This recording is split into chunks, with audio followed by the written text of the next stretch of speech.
সুপ্রিয় দর্শক শ্রোতা দেশ ও প্রবাস থেকে যারা আমাদের সাথে সংযুক্ত আছেন, আমাদের ভিডিও দেখতেছেন অথবা শুনতেছেন, সবাইকে জানাই আন্তরিক প্রীতি ও শুভেচ্ছা।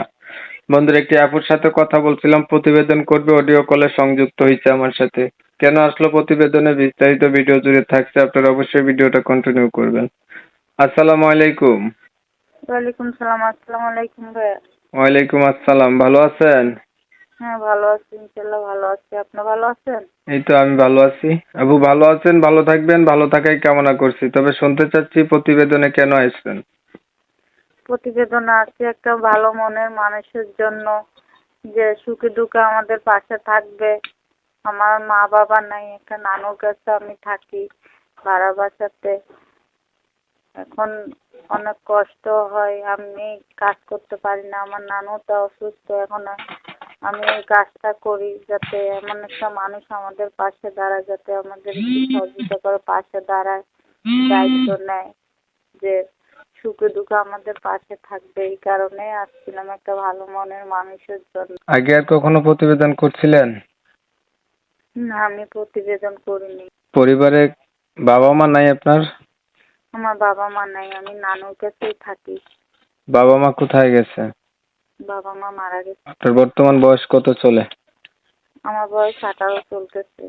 আগে আর কখনো প্রতিবেদন করছিলেন? না, আমি প্রতিবেদন আসি নাই, প্রথম পাস আসছি। একটা ভালো ধরেন মনের মতো মানুষ আপনি পাইলেন, এখন মানুষটার বয়স বেশি হলো, দেখতে কালো হলো, আগে বিয়ে করছে এমন হইলো, তখন আপনি কি করবেন? মনের মিল থাকলে কালো আর বয়স দিয়ে কি করা যায়?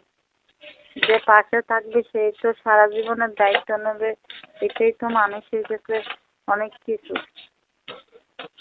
আগে আর কখনো প্রতিবেদন করছিলেন? না, আমি আগে কখনো প্রতিবেদন করি নাই।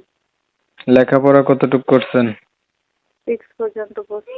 আচ্ছা, আপনার বিষয়টা আমি একটু ক্লিয়ার করে দিচ্ছি। প্রিয় দর্শক শ্রোতা, শুনছিলেন আমি কথা বলছিলাম, এই আপুটি হচ্ছে প্রতিবেদনে আসছে, ভালো একটা মনের মতো মানুষ চাচ্ছে, যে ওনার সুখে দুঃখে পাশে থাকবে। পরিবার হচ্ছে ওনার বাবা মা নাই, নানির কাছে থাকে।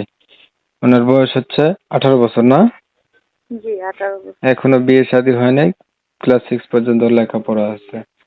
উনি আসছে যদি ওনার সবকিছু জানার পরে কোনো একটা লোক ওনার দায়িত্ব নেয়, ওনার পাশে থাকে, তাহলে মনের সাথে মন যদি মিল খায়, জীবন সাথী করবে, এটাই তো। জি। আমি হচ্ছে ওনার কথাগুলো আপনাদের মাঝে তুলে ধরার চেষ্টা করছি, আপনারা শুনছেন। শুনে যাদের কাছে ভালো লাগছে ওনার সাথে যোগাযোগ করতে পারেন। এখন ওনার কথা তো শুনছেন আপনারা। আর আপনারা জানেন আমি এমন ভিডিও দিয়ে থাকি, ওনার ভিডিও যদি ভালো লেগে থাকে অবশ্যই লাইক টেক দিয়ে রাখবেন, শেয়ার দিবেন, ইমো মেসেঞ্জারে ছড়াই দিবেন, যাতে করে বেশি লোকে দেখতে পারে। আপনি আর কিছু বলবেন ফাহিমা? না, আমি আর কিছু বলবো না। তো আপনারা অনেক সময় নিয়ে ভিডিও দেখছেন, ধন্যবাদ সবাইকে। সবাই ভালো থাকবেন, সুস্থ থাকবেন, আল্লাহ হাফেজ।